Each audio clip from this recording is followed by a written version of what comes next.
យនោះជាអ្នកណាចង់ឃើញភក្ត្រាដូចម្ដេចទេ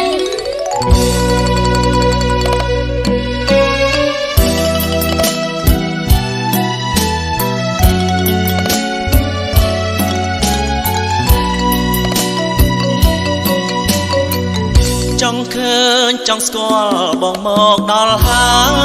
យអស្រងត្រានត្រាយកន្តើយដល់ណាទៀតទៅថយចេញសិនកុំនៅពាំងផ្លូវយើងទាំងពីរធ្លាប់មានអាស្រ័យឆ្លើយគុំនឹករឿងដើមប្រហើយនឹងស្រីមិនត្រូវធៀបគ្នាខំទេខំងីបផាត្រូវការសន្សាដូចរូបបងត្រូវការស្រីឆ្នើមគ្មានរូបអូនគឺគ្មានដង្ហើមមានទាំងសន្សើមដួងใจប្រងផើ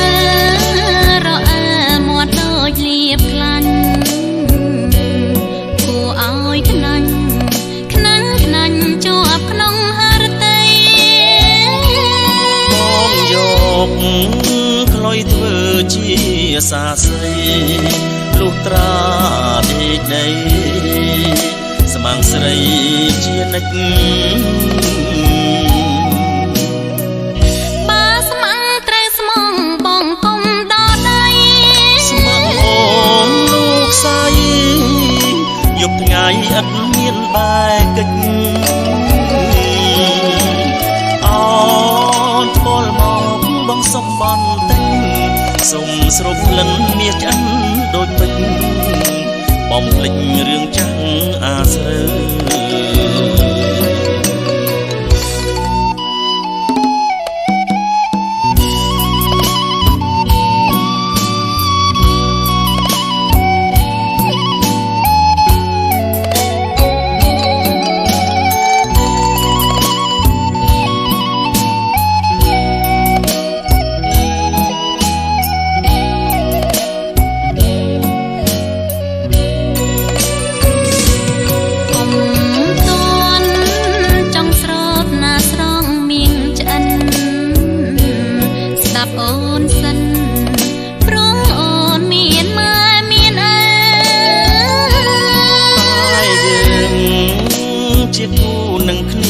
ហើយទៅចុះមិនដេចអីលើស្រីប្រែដងដៃអូននឹកឃើញហើយអនុស្សាវរីយ៍កើតយ៉ាងទាំងពីរប្រឡងចំរៀងអាយ៉ៃអូនចាញ់បងត្រូវធ្វើប្តីនឹកឃើញកាបគុំសង្ស័យចាប់ដៃគ្នាសាងវាសនាចាប់ដៃគ្នាសាងវាសនាចាប់ដៃគ្នាសាងវាសនា